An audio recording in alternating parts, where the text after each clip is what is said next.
Vamos meditar na palavra de Deus e aprender do Senhor no seu santuário.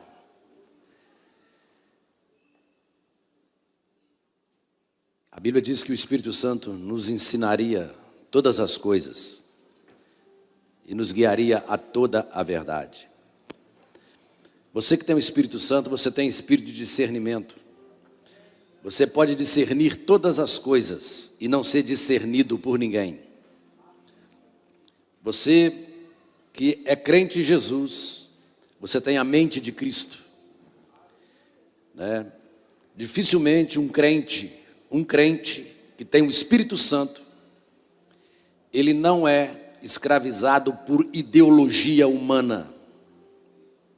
A mente dele não aceita o conhecimento, a sabedoria mundana que é demoníaca, carnal. Você sabe discernir todas as coisas pelo Espírito de Deus.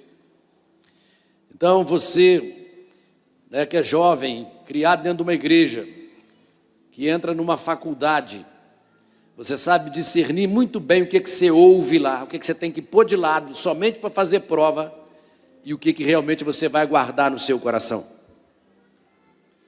Seja em qualquer lugar, seja na política, você tem a luz de Cristo no seu coração. É impossível escravizar um povo que lê Bíblia. É impossível subjugar ou fazer escravo um povo que lê Bíblia e é cheio do Espírito Santo. Por isso que Satanás tem tanto empenho em calar a boca da igreja, eliminar as Bíblias em países onde eles perseguem. E para nossa meditação nessa noite, eu quero falar um pouco sobre os efeitos da santidade. Hoje, no mundo em que estamos vivendo, a mentalidade da nossa época, isso sempre existiu, mas hoje está mais aberto, propagado, divulgado. Há um senso de angústia nas pessoas, nos ímpios, e também hostilidade neles contra a palavra de Deus, e eles, por não suportarem a palavra de Deus, eles atingem diretamente os cristãos. Eles repudiam, escarnecem, rejeitam, desprezam, e também os ministros da palavra de Deus. Mas isso é espiritual. A nossa luta não é contra as pessoas, é contra os principados e as potestades. As pessoas, às vezes, rejeitam Deus e a sua palavra, tá? Mas eles, nessa luta de rejeitar Jesus Cristo e a palavra do Senhor Jesus, presta atenção, eles jamais conseguem criticar a integridade do Senhor Jesus Cristo. Às vezes não aceitam, não quer saber, não quer ouvir, foge, mas eles não têm o que falar do Senhor Jesus Cristo. Quando o assunto é o Senhor Jesus, se alguém no mundo, embora o odiando, querendo rejeitá-lo, desprezá-lo, tá? Se alguém quiser criticar ou denegrir Jesus, eles nunca vão encontrar um padrão moral mais alto e mais elevado do que o do Senhor Jesus Cristo. Então eles encontram essa dificuldade. E você, como crente, por carregar o nome de Jesus e o Espírito de Cristo que estava nele, você vai encontrar muita hostilidade contra a sua fé e contra as pessoas que professam essa fé no Filho ressuscitado do Deus vivo. De todos os seres humanos que já existem, que viveu em forma humana, não existe um como Cristo. Ele gerou um tamanho respeito no céu em forma humana, nas regiões celestiais, na terra e debaixo da terra. O mundo até elogia Jesus, Até as religiões que não creem nele falam dele como um exemplo, né? Como um grande homem do bem, uma pessoa exemplar, tá? Eles elogiam. Ele foi uma pessoa amorosa, gentil, compassiva. Ele ministrava a todos os tipos de pessoas, com as diversas necessidades que tinham. E se ele era isso, por que então que eles o mataram? Se ele era tão bonito aos olhos das pessoas, mas por que que dentro das pessoas há um repúdio, uma indignação, como aconteceu com aqueles homens que foram contra ele quando ele esteve na terra? É importante que mesmo vendo ele fazer tudo o que fazia, testificando tudo a respeito dele, as multidões e as massas clamavam pelo sangue dele. Mate-o, destrua-o, tem que acabar com ele. E a multidão que pediu a morte dele, quando Barrabás foi colocado, mesmo sabendo que ele era tudo aquilo, que ele fez tudo o que fez, eles diziam: pode matá-lo, mate ele, solte Barrabás, que o sangue dele caia sobre nós e nossos filhos. Há uma unanimidade contra a pessoa dele, que ele foi bom, perfeito, íntegro, mas ao mesmo tempo um desejo interno de destruí-lo, de sumir, de acabar com ele. O que tinha em Jesus que inflamava as paixões, tá? Das pessoas que queriam adorá-lo, mas também inflamava o ódio e as paixões de raiva daqueles descrentes que não aceitavam a palavra dele. Esse discernimento é necessário que você, como um cristão, no meio do mundo que você está vivendo, você precisa ter. Eu quero introduzir esse assunto com você numa palavra que está no Evangelho de Marcos, capítulo 4, versículo 35. E eu quero pedir ao Espírito Santo que me ajude agora a expor isso para você com muito cuidado, porque eu não posso agredir a palavra de Deus. Eu não posso diminuí-la. Diz assim: naquele dia, sendo já tarde, disse-lhes Jesus: passemos para outra margem. E eles, despedindo a multidão, o levaram assim como estava no barco, e outros barcos o seguiam. Então, não foi só um barco, outros barcos foram atrás. Ora, levantou-se um grande temporal de vento, e as ondas se arremessavam contra o barco, de modo que o mesmo já estava a encher-se de água, e Jesus estava na popa dormindo sobre o travesseiro. Sobre esse mar da Galileia que esse barco atravessava, né? Sempre acontecia uma corrente de vento, como um túnel de vento que passava por ali, que era gerado por causa de um fenômeno topográfico, que até hoje acontece isso lá. É um espaço que ficava entre o deserto da Transjordânia e o mar Mediterrâneo. E os ventos que vinham pegavam esse corredor de montanhas e passavam justamente em cima, tá? E com isso qualquer tempestade violenta poderia surgir inesperadamente. Até os dias de hoje isso acontece lá. Até com as mais modernas embarcações, quem navega naquela região fala que esses fenômenos acontecem lá até o dia de hoje. E nós temos aqui os discípulos, que eles eram pescadores experientes, homens que conheciam o mar. E uma dessas tempestades começam a romper no meio da noite. Tudo escuro. E diz que Jesus estava dormindo no barco. E o que podia se esperar dos discípulos? Diz que eles estavam com medo, eles ficaram aterrorizados, porque não tinham o que fazer. E essa passagem, ela serve para esclarecer um dos ensinamentos demoníacos que tem nos dias de hoje. E eu quero que você abra o seu coração para você entender. Quando você olha e estuda o pensamento dos ateus que viveram nesse século, vivem nesse século e viveram no século passado, tá? Como Nietzsche, Marx, Freud, você observa que eles coincidem em alguma coisa quando eles falam a respeito de Deus. Eles não aceitam a existência de Deus. Deus não existe, tá? Para eles isso é um fato, mas ao mesmo tempo, dentro do coração deles, eles falam, olha, por que que a humanidade parece ser tão religiosa e incurável?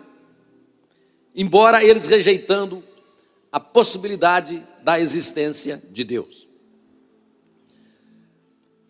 E eles dizem, né? As pessoas são perdidas, por isso que falam em Deus. E em todos os lugares do planeta, você encontra pessoas dedicadas a buscar a Deus, a clamar por Deus dentro dos seus corações. Eles acham que o povo faz isso porque é supersticioso. Acha que o povo precisa ser educado sobre a inexistência de um Deus e não perder tempo com isso. Então eles, para criticar a sua fé, a filosofia hoje, o modernismo de hoje está embutido com esses males, tá? Eles afirmam que a religião que as pessoas criam vem de um campo psicológico, das suas necessidades pessoais. O homem tem uma necessidade pessoal de se preservar, de existir, né? De conseguir prevalecer. Então, psicologicamente, isso os ateus dizem, eles criam, né, a necessidade de um Deus dentro deles. E pelo fato do homem ser frágil, humano, ele precisa buscar e inventar um Deus. Isso é filosofia. E a única coisa que tem em comum é que todos os seres humanos são mortais. E eles dizem que todo ser humano tem um medo embutido dentro dele, tá? Medo das forças naturais, do vento, chuva, água, terremoto, que ameaçam as vidas humanas. E eles dizem que as pessoas começaram a inventar religião. E a primeira coisa que as pessoas quiseram foi colocar uma vida, um ser pessoal dentro das forças naturais. E você observa isso em determinadas religiões espíritas, que existe lá uma entidade que cuida do vento, que cuida da mata, que cuida disso, daquilo, né, do ar, né, do fogo. Então, todo esse tipo de misticismo tomou conta do coração do ser humano. E as pessoas, então, começam a colocar uma vida, um ser pessoal. E aqueles que não creem em diversos deuses, espíritos, colocaram um Deus que está em tudo.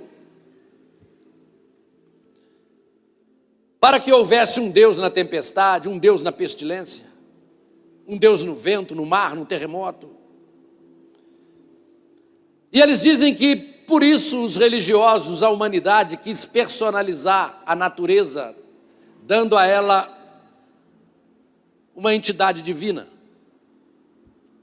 Existem muitas coisas que ameaçam a existência dos homens. Por exemplo, o câncer, incêndios, inundações, guerras. E quando o assunto é com os outros homens, os homens aprendem a lidar com as hostilidades humanas. Se a pessoa vier para mim com muita violência, eu posso desarmá-la, né? Tentando subornar a ira dela. Se eu tiver um jeitinho, eu consigo controlar. Isso é o ensinamento deles. Mas veio um problema. Quando eles dizem que nós quisermos divinizar a natureza, como se existisse um ser nestas coisas que pudesse interagir com essas coisas, os ateus, eles cometeram um erro. Então, se existe esse ser, como negociar com um furacão? Como peitar uma tempestade? Você não pode subornar um terremoto. Então, esses conceitos deles começaram também a cair em descrédito. Você não pode subornar um câncer e fazê-lo desaparecer. Então, os ateus dizem, aí os homens projetam na natureza características pessoais para que possam conversar com a natureza, tentando explicar que Deus não pode existir e que não está em nenhum lugar e que nada está debaixo do controle dele.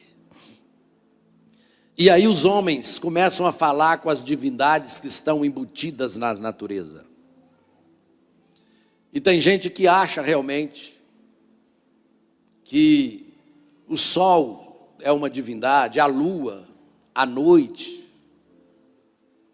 E eu já vi muitas pessoas esperando o pôr do sol em altos montes e fazem os maiores gestos orientais na frente do sol. Tem uns malucos aí que vão para a mata, ficam nu na mata, abraçam as árvores falando que estão, né, a primeira mãe da natureza. Ficam lá, né? Que deve ter de formiga mordendo neles, né? Mas ficam ali porque acreditam, realmente, o ser humano tem disso. O ser humano faz isso. Então, queridos, olha, aí aqueles que são monoteístas falam que tem um Deus que está na natureza. E eles dizem, eles acreditam, os ateus falando, se você crê nesse Deus, inventou esse Deus, se você adora esse Deus, né, e você vai na igreja deles, dá oferta para eles, né, aí você vai acreditar que ele é poderoso e que ele vai ajudar a resolver os seus problemas, que ele vai trazer para você cura. Aí inventa o Deus da riqueza, o Deus da prosperidade, o Deus da ajuda divina. E eles dizem que nós projetamos nossos desejos sobre a natureza. E eles dizem que religião é isto, é o nosso medo da natureza. Então nós inventamos Deus para que Deus se torne um amuleto ou um ópio, para que as pessoas que não suportam viver em um mundo hostil e indiferente tenham onde se agarrar. Mas essa passagem das Escrituras nos dá uma resposta sobre a loucura dos ímpios e mostra toda a negação desses argumentos. Porque esse texto, embora você lendo, você não percebe, ele é de uma profundidade, de uma revelação imensurável, incalculável, com relação à pessoa do Deus vivo, do Senhor Jesus Cristo. Então, queridos, olha, essa passagem nos dá uma resposta sobre essa loucura dos ímpios e mostra realmente o que inferniza o coração dos ateus, o que inferniza o coração dos ímpios, o que inferniza o coração do homem contra a pregação do Evangelho. Primeiro, nós vemos os discípulos de Jesus totalmente aterrorizados dentro desse quadro que os ateus descreveram. Porque eles estavam diante de um encontro com as forças destrutivas da natureza. Suas vidas estavam em perigo por causa da tempestade que surgiu em alto mar. E a Bíblia diz que eles estavam assustados. E toda pessoa, quando está em dificuldade, o que ela faz? Ela procura o seu líder. Então, eles vão até Jesus, que diz que estava dormindo num travesseiro. E eles sacodem Jesus: Senhor, acorda, o senhor não vê que nós estamos perecendo? Faça alguma coisa, senão nós vamos morrer. Jesus olhou aquela situação de pânico, de terror no coração deles, aquela noite escura, diante daquela natureza. Ele avaliou a situação. Então, o Senhor, Deus em forma humana, encarnado, Criador do céu e da terra, emitiu um comando verbal, não aos homens, mas às forças impessoais da natureza. Vento e mar, aquieta-te. Presta atenção. E de uma forma terrível, inesperada, fez-se um silêncio sepulcral. Cessou o mar, cessou a onda, cessou o vento. O cosmo obedeceu. Silêncio total e absoluto. Mas o que chama atenção nessa narrativa? Qual foi a resposta dos discípulos quando Jesus removeu a clara e real ameaça das forças da natureza? Eles saíram pulando, dando glória a Deus, rodando? Não. O texto diz que naquele momento o pavor deles aumentou. O medo aumentou. Versículo 41 diz: eles, possuídos de grande temor, o medir na tempestade passou a não ser mais nada. O terror veio nessa hora. Olha só. De grande temor diziam uns aos outros: quem é este homem que até o vento e o mar lhe obedecem?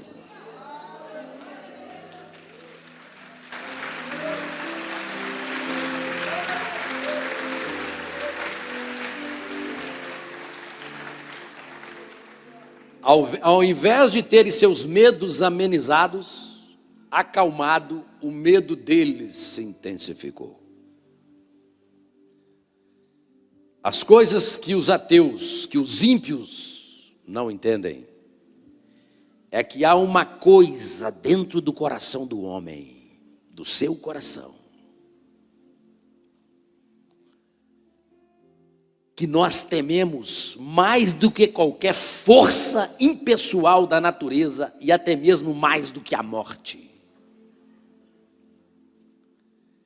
É o poder e a presença de uma pessoa santa, santa, santa. Presta atenção. E agora os discípulos estão tremendo. Diante de quem nós estamos? Que ser é esse? Que homem é esse? Eles viram que havia uma distância infinita. O temor tomou conta do coração deles. Quem é este que até o vento e o mar obedece?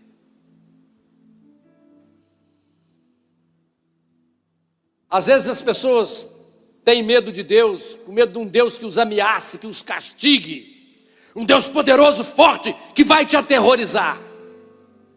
Mas essa não deve ser a maneira que você deve olhar para Deus. Os discípulos pensaram: acabamos de lidar com um tipo de humanidade com a qual nós não estamos familiarizados. O cérebro dele disparou com todo tipo de pergunta e resposta. Eles se sentiram vulneráveis, despidos, fragilizados, como que neutralizados, acabados.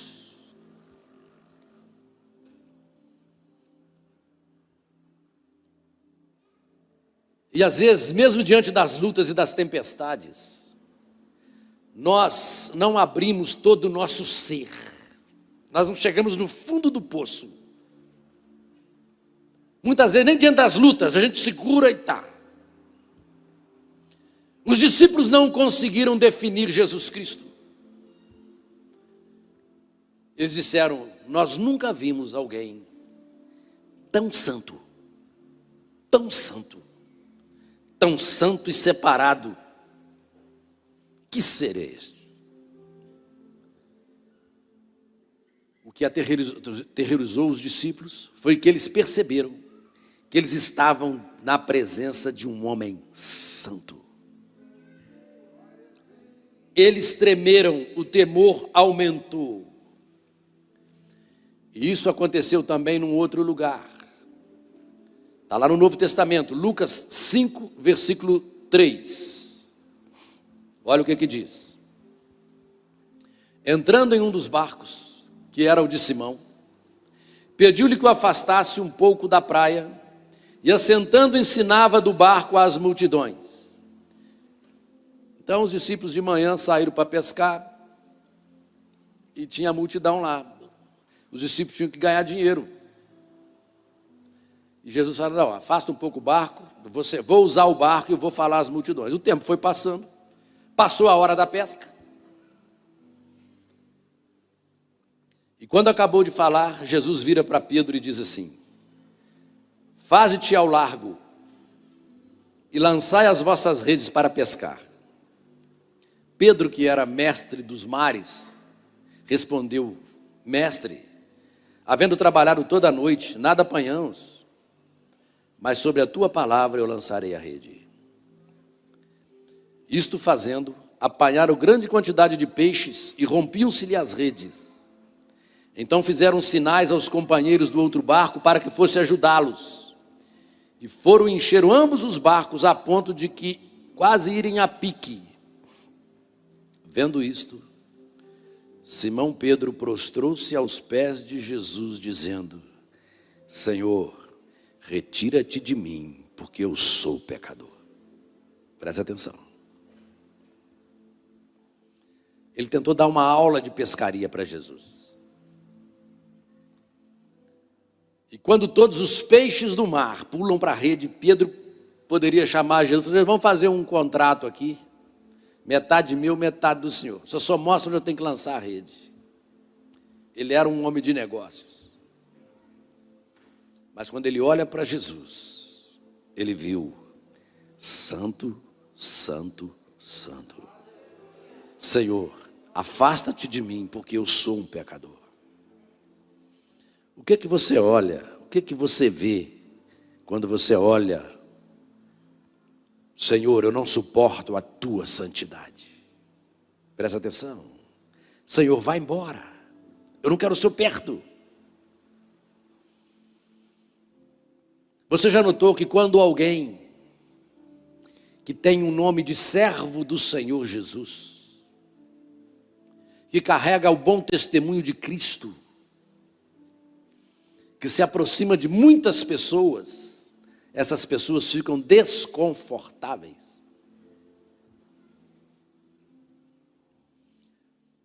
As pessoas ficam terrivelmente, presta atenção, tá? Conscientes da sua impiedade. E às vezes não querem homens de Deus próximo delas. Já notou que a simples presença de um crente em Jesus em algum ambiente deixa muita gente desconcertada?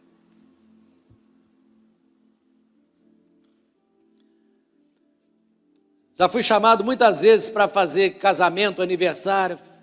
Pastor, mas só faz uma oração, não fala nada de Bíblia não, porque aquele pessoal lá não é crente. Por quê?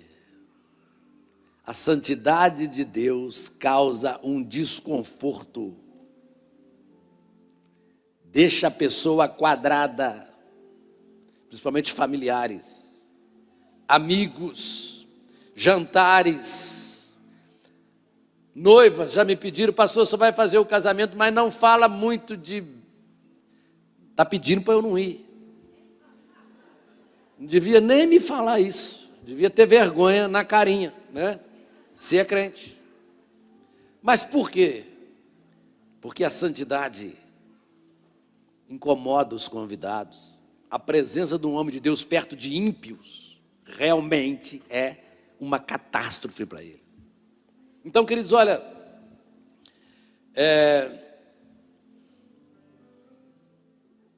eu já fui em festas de famílias que o grupo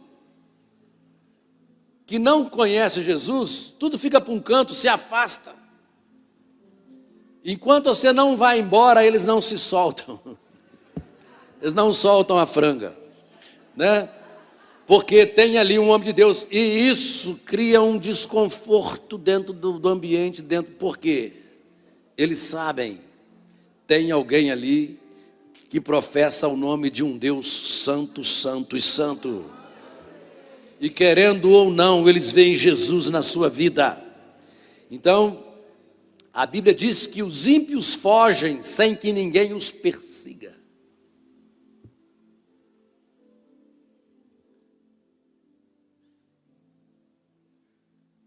Quer destruir a diversão de muitas pessoas, ou numa viagem de trabalho, ou num jantar da sua empresa, fala que você é um crente em Jesus Cristo, um ministro da palavra de Deus, fala isso numa festa ou num almoço, você acaba com tudo deles, eles não são a mesma pessoa ali perto de você. Os maiores inimigos de Jesus foram os fariseus, por quê? Eles odiavam a santidade de Jesus, porque eles se julgavam os justos, os religiosos, e eles não ficavam à vontade com Jesus Cristo. As pessoas que ficavam mais à vontade com Jesus Cristo eram os pecadores, porque eles não achavam justiça alguma em si próprios. Não tinha nenhum conhecimento dentro deles ou orgulho que levassem eles a recusarem a Jesus Cristo. Eles não tinham ilusão sobre sua própria justiça. Então eles se sentiam bem com Jesus. Mas tinha alguns homens que se julgavam, alguma coisa, orgulhavam da sua pureza moral. E Jesus, quando chega, expõe o caráter profano deles. Quando a luz chega, as trevas não podem ficar em sua presença.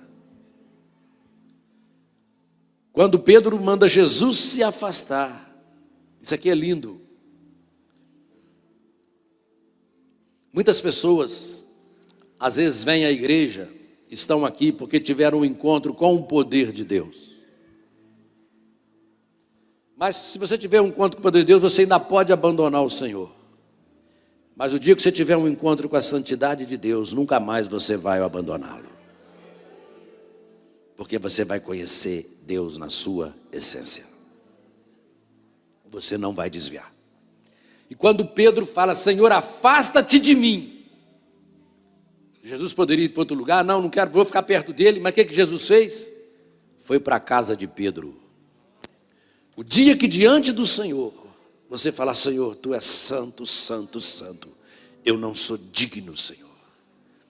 É a hora que Jesus vai se aproximar mais de você. Porque esse é o coração correto para clamar a Deus, para que Deus se chegue até você. É você reconhecendo quão miserável você é. Jesus disse, Pedro, vem até mim, eu vou te dar paz. Então, querido, olha, quando você reconhece a sua miséria diante de um Deus santo, santo, santo, o Senhor vem habitar em você, tá? E vou te dizer uma coisa. A coisa mais terrível para um ser humano, o pior momento da história de qualquer homem,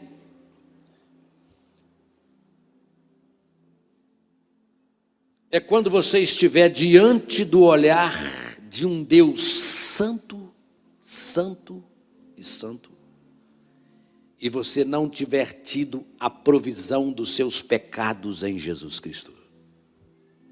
Esse é o momento mais horroroso, aterrorizador da vida de qualquer ser humano.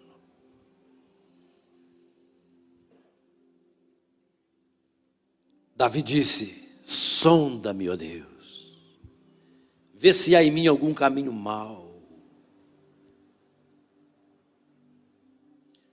Embora nós tenhamos tanta antipatia, aversão à santidade de Deus, eu quero dizer que nele é o melhor lugar para estarmos, totalmente devassados, nus, abertos diante dele, porque os seus olhos conhecem todas as coisas. Ali você terá a paz com Deus, ali você vai desfrutar da presença dele. Muitas pessoas talvez estejam me ouvindo hoje, eu sei. Você luta para estar sempre longe de Deus. Você não quer vir à igreja. A sua mulher que se converteu dentro da sua casa, você começou a tomar uma antipatia dela.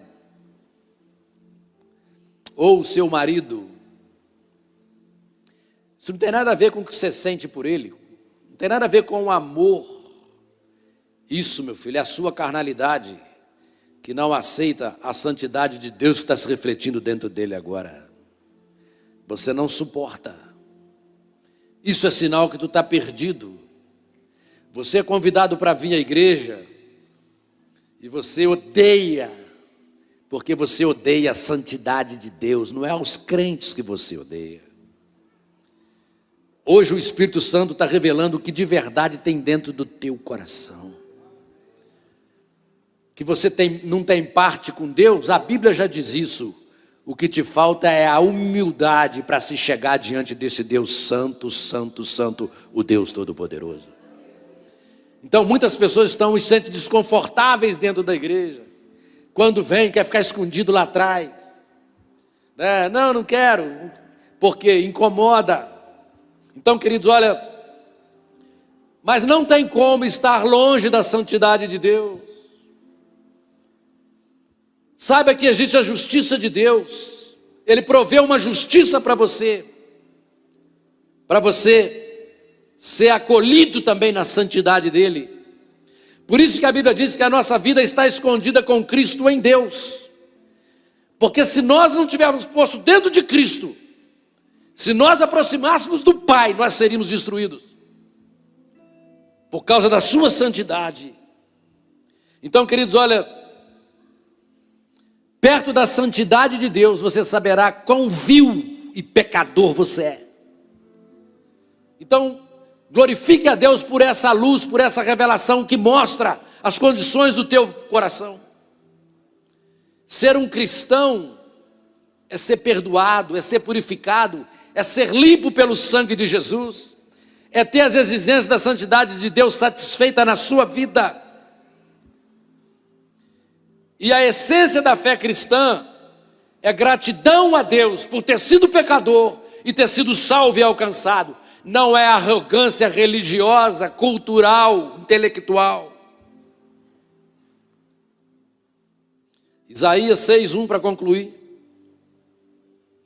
Nós temos uma passagem clássica de quando um homem encontra com a santidade de Deus. Ele diz assim: no ano da morte do rei Uzias, o profeta Isaías dizendo isso, olha: eu vi o Senhor assentado sobre um alto e sublime trono, e as abas de suas vestes enchiam o templo.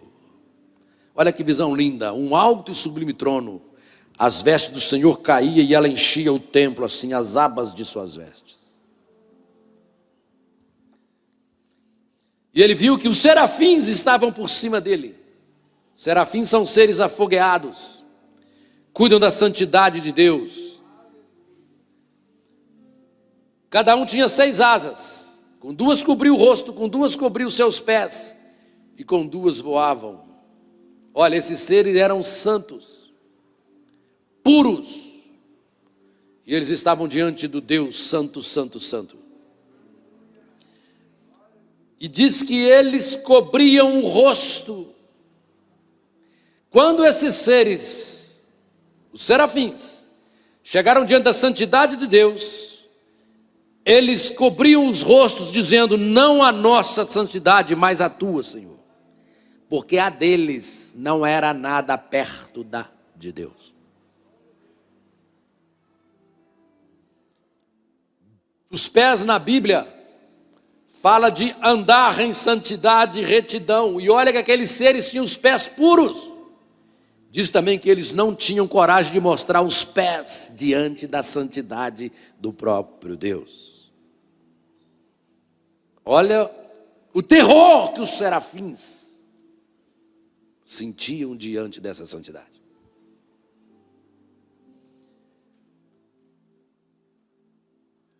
E eles clamavam uns para os outros, dizendo, um falava, santo, santo, santo, santo, santo, santo é o Senhor dos exércitos, e toda a terra está cheia da sua glória.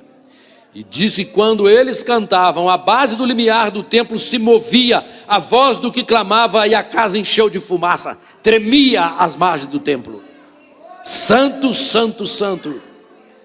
E o profeta Isaías, que estava ali como alguém vendo aquela situação, ele disse no versículo 5, então disse, ai de mim, porque estou perdido, porque eu sou um homem de lábios impuros.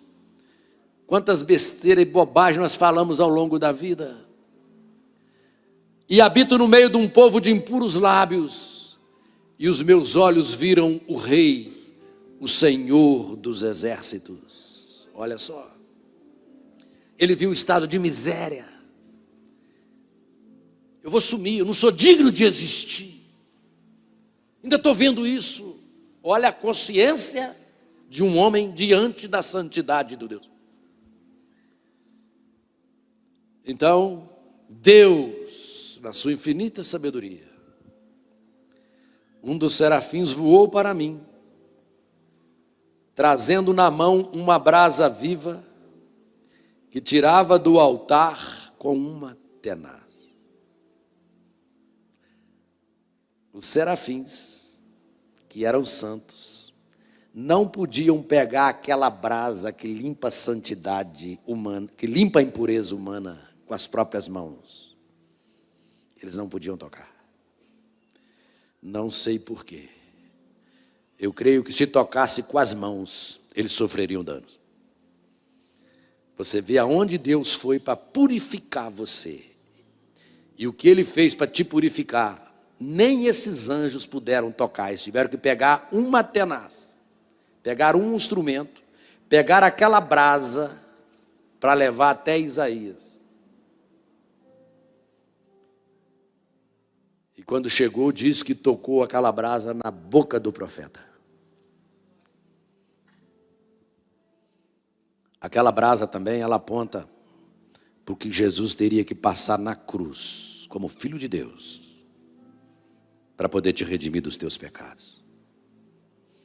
E diz aqui,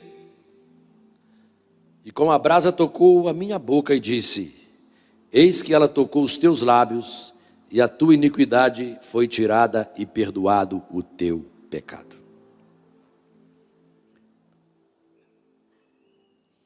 E a Bíblia fala, no lago de fogo, a Bíblia diz que todos aqueles que não foram achados escritos no livro da vida, foram lançados no lago de fogo. Esta é a segunda morte. Mas eu tenho um entendimento espiritual do que é o lago de fogo. Se você chegar uma pessoa perto de um campo radioativo muito alto, o que acontece com ela? Ela desintegra. Se você chegar uma pessoa dentro de um campo magnético muito forte, ela desintegra. O lago de fogo não é nada menos do que um dia que os pecadores terão que se chegar diante da santidade do Deus vivo. Eles não deixarão de existir, mas vão amargurar um tormento eterno pelos séculos dos séculos e não terão descanso algum, nem de dia e nem de noite. Quando Deus for vindicar toda a sua justiça e colocar todos os homens, todos os anjos, todos os seres diante da sua própria santidade, como Deus santo, santo e santo. Vamos glorificar o nome do Senhor.